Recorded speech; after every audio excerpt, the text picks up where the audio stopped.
মোহাম্মদ ইউনূসের সময় থেকে আমরা দেখতে পাচ্ছি বাংলাদেশে নিষিদ্ধ জঙ্গি সংগঠনগুলো মাথাচাড়া দিয়েছে।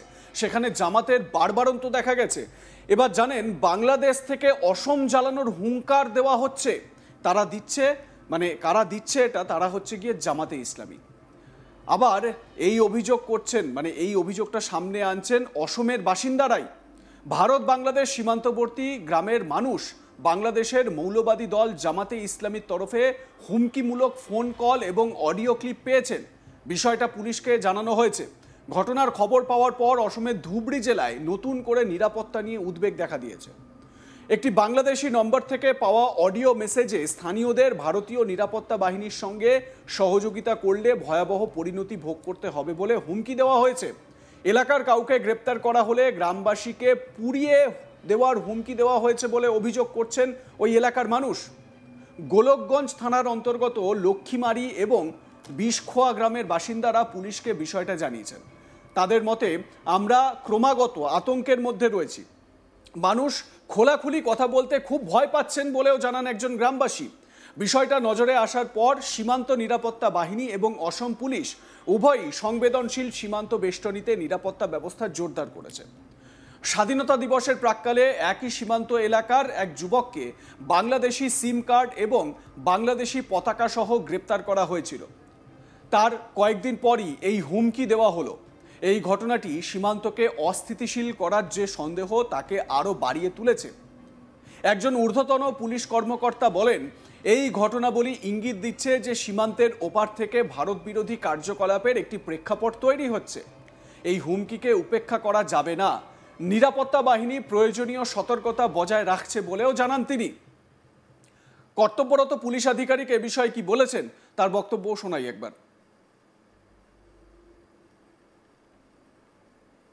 में देखिए, ये कल एक इन्फॉर्मेशन मिला हमको गोलकगंज थाने में कि जो बैरभांगी पार्ट से है, which is nearing the Indo Bangladesh border, एकदम जो बॉर्डर में है, उसमें दो लोगों के पास एक वॉइस नोट आया। और जो वॉइस नोट है वो एक बांग्लादेश नंबर जो +88 जो कोड होता है ना, उसी से आया है। तो अभी हम लोग उसके ऊपर छानबीन कर रहे हैं। अभी ऐसा नहीं हम लोग बोल सकते कि मतलब वो somebody might have used यहाँ का भी लोग हो सकता है, वहाँ का भी लोग हो सकता है, क्योंकि वो जो बॉर्डरिंग एरिया है उसमें दोनों देश का नेटवर्क पकड़ता है। तो वो लुकिंग एट इट, हम लोग अभी देख रहे हैं, छानबीन कर रहे हैं कि क्या हो सकता है। किसी को तनाव लेने की कोई आवश्यकता नहीं है, किसी को स्ट्रेस लेने की कोई आवश्यकता नहीं है। ऐसा अगर कोई टेररिस्ट ऑर्गेनाइजेशन का कुछ अगर हो तो वो हम लोग उसके ऊपर काम कर रहे हैं। और ऐसा अगर है तो हम लोग वी आर फुल्ली प्रिपेयर्ड। ऐसा कुछ अभी तक है नहीं। सो हम लोग आप लोगों की तरफ से वही बोलना चाहते हैं, पूरे जो सीमांतवर्ती जो लोग हैं, स्पेशली गोलकगंज और आगमनी एरिया में जो सीमांतवर्ती लोग हैं, कि आप शांति रखिए, कोई वैसा तनाव लेने की अभी तक बात नहीं। हाँ, वो एक सेपरेट केस हुआ था 12 तारीख को। He has been arrested. उसके घर से कुछ मिला था हमको, ऑब्जेक्शनेबल मटेरियल मिला था related to some Bangladeshi flag and scene. तो वो तो अरेस्ट हुआ है। तो हम लोग देख रहे हैं। তবে গ্রামবাসীর জন্য এই ভয় অস্থিরতাকে বাড়িয়ে তুলেছে। আর একজন গ্রামবাসী বলছেন, আমরা কেবল শান্তি চাই, কিন্তু এই হুমকির পরে আমরা আমাদের নিরাপত্তা নিয়ে চিন্তিত। একবার ভাবুন, সীমান্তবর্তী এলাকা কিছুটা হাঁটলেই হয়তো বাংলাদেশ পড়ে যাবে।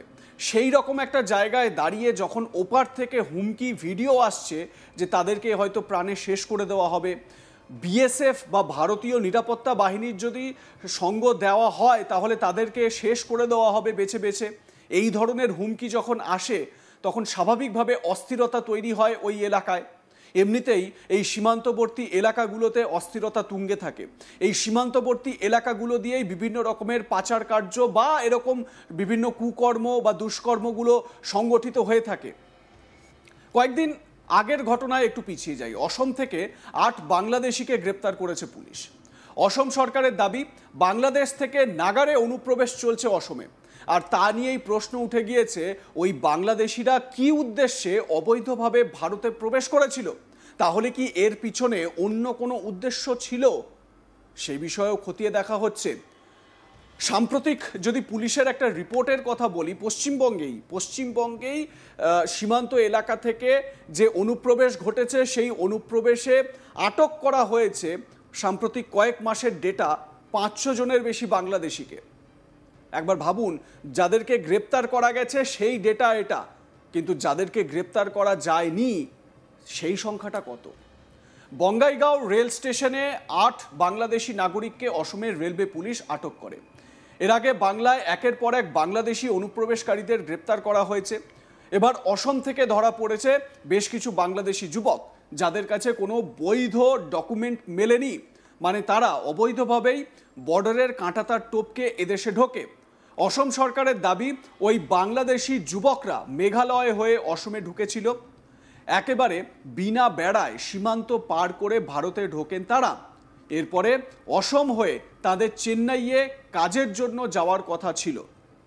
ধৃতরা নিজের মুখেই স্বীকার করে নেয় যে তারা বাংলাদেশ থেকে এসেছে, চেন্নাইয়ে কাজ করার জন্য এখানে এসেছি বলে জানিয়েছিল সেই সমস্ত বাংলাদেশিরা যাদেরকে গ্রেপ্তার করা হয়েছিল।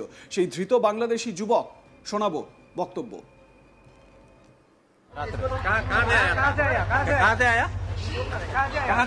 जमालपुर से आया, बांग्लादेश में आया था। बांग्लादेश से इधर आया था, मैं बांग्लादेश जा रहा था। বাংলাদেশ থেকে আয়া স্যার, বাংলাদেশ থেকে আমরা আসছি কাজ করার জন্য, চেন্নাই কাজ করার জন্য। कहाँ से आया? कहाँ से आया? कहाँ से आया? जमालपुर से आया, बांग्लादेश में आया था। बांग्लादेश से इधर आया था, मैं बांग्लादेश जा रहा था। বাংলাদেশ থেকে আয়া স্যার, বাংলাদেশ থেকে আমরা আসছি কাজ করার জন্য, চেন্নাই কাজ করার জন্য। বাংলাদেশ থেকে এসেছি চেন্নাইয়ে কাজ করার জন্য, এখানে এসেছি। পুলিশ সূত্রে জানা গিয়েছে বাংলাদেশিদের এই দলটি ট্রেনে চেন্নাই যাওয়ার পরিকল্পনা করেছিল। তবে স্টেশনে সন্দেহজনক আচরণের কারণে তাদের আটক করা হয়। 8 জনের বিরুদ্ধে আইনি পদক্ষেপ নিয়েছে অসম পুলিশ। একবার ভাবুন, এই যারা প্রবেশ করছে, এখানে যেরকম সীমান্ত সুরক্ষার একটা গাফিলতি বা সীমান্ত সুরক্ষা নিয়ে একটা প্রশ্ন উঠে যাচ্ছে, এখানে বিএসএফ এর যেরকম দায়িত্ব থেকে যায় সীমান্ত সুরক্ষা নিশ্চিত করার, ঠিক সেরকমই এই ভারতে অনুপ্রবেশ করার পর এদের হাতে যারা বৈধ ডকুমেন্ট, আধার কার্ড, ভোটার কার্ড, ভারতের বিভিন্ন বৈধ যে ডকুমেন্টগুলো তুলে দিচ্ছে, এরা কারা? এই ঘরের শত্রু বিভীষণদেরও চিহ্নিত করার প্রয়োজনীয়তা রয়েছে। এদিকে অসমে যখন এই ধরনের পরিস্থিতি তৈরি হচ্ছে, সীমান্তে উত্তেজনা তৈরি হচ্ছে, স্বাভাবিকভাবে স্থানীয় মানুষ তারা আতঙ্কে পুলিশের দ্বারস্থ হয়েছেন। কর্তব্যরত ওই পুলিশ আধিকারিক কি বলেছেন আরো একবার শোনাই আপনাদের।